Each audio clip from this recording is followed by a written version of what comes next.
কোরবানির ঈদে মাংস খেতে খেতে এখন আর ভালো লাগে না। এখন মনে চায় অন্য কিছু খাওয়ার জন্য।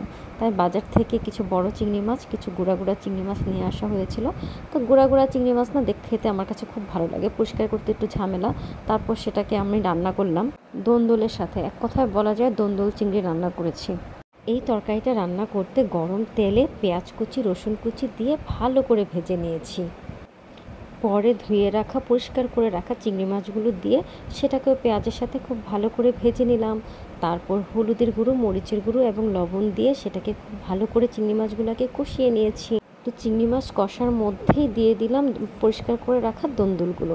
সেটাকেও ভালো করে কষিয়ে নিয়েছি এবং সিদ্ধ হওয়ার জন্য অল্প একটু করে পানি দিয়েছি। দেখেন কি সুন্দর দন্দুল তরকারি হয়ে গেছে আমার, এবং খেতেও কিন্তু বেশ মজা হয়েছিল। পরে কাঁচামরিচ ও ধনিয়া পাতা দিয়ে নামিয়ে ফেললাম কিছুক্ষণ পরে। দেখেন কি সুন্দর হয়েছে। সবাই আমার পাশে থাকবেন। আল্লাহ হাফেজ।